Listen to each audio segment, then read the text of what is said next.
Salut tout le monde. Aujourd'hui, en espérant que vous allez bien chacun, toi qui regardes, ça va? Je le souhaite. Si ça va pas, j'espère qu'après ce texte, ça va aller mieux. Aujourd'hui, on va ouvrir nos Bibles. Est-ce que tu as la tienne? Ce serait pas mal. Comme ça, tu peux regarder ce qu'on lit, si c'est vrai ou pas. Et on ouvre dans Colossiens, l'Épître aux Colossiens. Et on va lire une partie du chapitre 3. Colossiens 3. Par ça, il y a un petit conseil là, pour avoir toujours une Bible sur soi, de bonne qualité, et puis comme ça pouvoir la lire dans les temps perdus. Ça, c'est trop cool, les mini-Bibles. C'est sympa, on lit bien, c'est clair. Bon. Voilà, Colossiens 3. Alors, je commence de lire, et puis on verra comment le Seigneur nous parle aujourd'hui. Si donc vous êtes ressuscités avec Christ, cherchez les choses d'en haut, où Christ est assis à la droite de Dieu. Tu crois en Jésus? Tu crois en ton salut? Ouais, donc tu es ressuscité avec Christ. Et qu'est-ce qu'il te dit? Cherche alors les choses d'en haut. Attachez-vous aux choses d'en haut et non celles qui sont sur la terre, car vous êtes morts et votre vie est cachée avec Christ en Dieu. Spirituellement, on est mort à la mort, on est vivant. Attachons-nous aux choses de Dieu. Si on est dans son royaume, alors il faut qu'on apprenne à le connaître un peu, son royaume. Quand Christ, votre vie, paraîtra, alors vous paraîtrez aussi avec lui dans la gloire. Yes. Allez, on continue, verset 5. Faites donc mourir ce qui est dans vos membres, ce qui est terrestre, la débauche, l'impureté, les passions, les mauvais désirs, la cupidité qui est une idolâtrie. C'est à cause de ces choses que la colère de Dieu vient sur les fils de la rébellion. Vous avez vu, là, ce n'est pas Dieu qui nous change, c'est lui qui nous dit « Tu vas changer ça ?» Regarde bien le verset 5. « Fais donc mourir ces choses. » Autrement dit, on peut prendre décision et position pour ces choses-là, et puis on peut simplement essayer. On a bien sûr, et ça, quelle grâce de la part de Dieu, la possibilité de lui demander son aide. Ok? Mais il nous demande de le faire.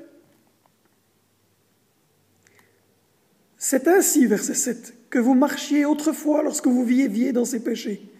Mais maintenant, de nouveau un nouvel ordre, renoncez à toutes ces choses, renoncez à la colère, à l'animosité, à la méchanceté, à la calomnie, aux paroles équivoques qui pourraient sortir de votre bouche.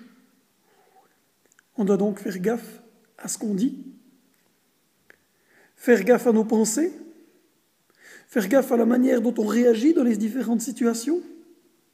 On doit faire gaffe. On n'est pas sous la pseudo-grâce et on fait tout, puis de toute façon on est sauvé. Non, non, non, non, non, non, non. La grâce, c'est ce cadeau merveilleux que Dieu nous donne pour nous dire « Vas-y, fais-le !» Et lui nous en donnera la force. Et on peut lui demander son aide. Oui, les trucs que tu crois que tu n'y arrives pas aujourd'hui, t'as qu'à demander l'aide à Dieu. Mais tu dois décider de le faire parce que lui, il te dit « Fais-le !» Et il est mort à la croix, donc la force, il va nous la donner. Garantie. On est fils, on marche avec lui. Recherchons les choses d'en haut. Allez, verset 9. Ne mentez pas les uns aux autres, vous étant dépouillés du vieil homme et de ses œuvres, ayant revêtu l'homme nouveau qui se renouvelle dans la connaissance selon l'image de celui qui l'a créé. Si Jésus est chemin, vérité et vie, est-ce que j'ai le droit de mentir? Est-ce que j'ai le droit de dire des demi-vérités? L'autre moitié, c'est donc quoi? Demi-mensonge. Si Jésus est vérité, est-ce que j'ai le droit de dire un demi-mensonge? Réflexion dans le cadre de nos comportements. Verset 11, il n'y a ici ni grec, ni juif, ni circoncis, ni incirconcis, ni barbare, ni scythe, ni esclave, ni libre, mais Christ est tout en tous. Est-ce que ça voulait dire que ces choses n'existaient plus, et qu'on devait les rejeter et les effacer? Non, non, non, non, non, non, non. Il ne faut pas mélanger le texte.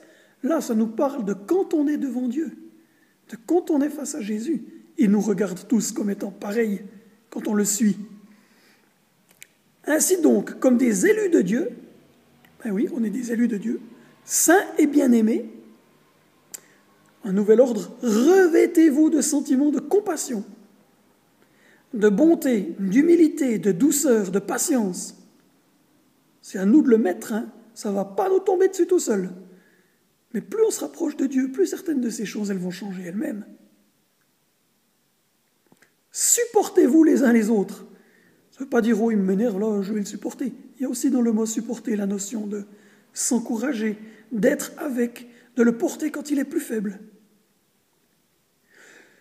Si l'un a sujet de se plaindre de l'autre, pardonnez-vous réciproquement.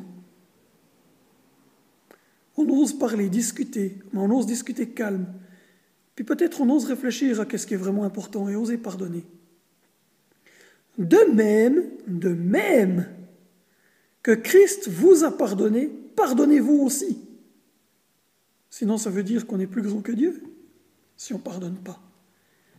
Le pardon prend du temps. Alors, petit secret, commence par demander à Dieu la seule chose que tu arriverais peut-être à prononcer. Seigneur, pourvu qu'un jour je puisse pardonner, aide-moi, parce que là, j'y arrive pas, et là, j'en ai pas envie, mais j'aimerais pouvoir faire comme toi. Alors aide-moi à y arriver. Compris? Ça prendra le temps que ça vaut. Mais si cette prière, tu l'as fait, tu es déjà sur un bon chemin de voie. Mais par-dessus toutes ces choses, tous ces ordres et toutes ces merveilles, revêtez-vous de l'amour. Et encore une fois, l'amour ne va pas vous tomber dessus, paf, padaboum. Revêt-toi de l'amour, donc rapproche-toi de celui qui est l'amour. Avale la parole de Dieu, mange la parole de Dieu, rapproche-toi de la parole de Dieu, rapproche-toi donc de Jésus, et tu vas vivre ces choses. Et que la paix de Christ à laquelle vous avez été appelés pour former un seul corps règne dans vos cœurs, que cette paix règne dans les cœurs. Soyez reconnaissants, pleins de reconnaissance et d'amour, que la parole de Christ demeure en vous dans toute sa richesse. Instruisez-vous et exhortez-vous les uns les autres en toute sagesse, par des psaumes, par des hymnes, par des cantiques spirituels, chantant à Dieu dans vos cœurs en vertu de la grâce.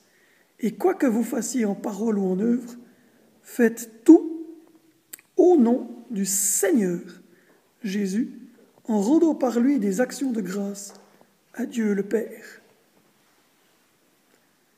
Ça veut dire que tout ce qui te reste à faire, tout ce que tu fais dans ta vie, la Bible dit, ose le faire en demandant la grâce à Dieu, en louant Dieu, en le faisant pour Dieu.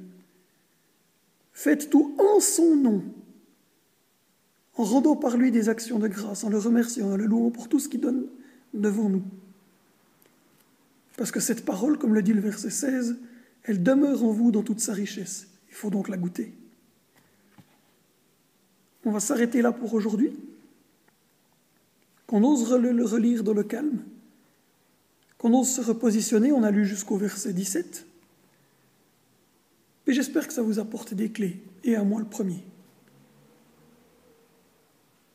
Sur ce, je vous souhaite le meilleur. Une bonne journée. Et à la prochaine.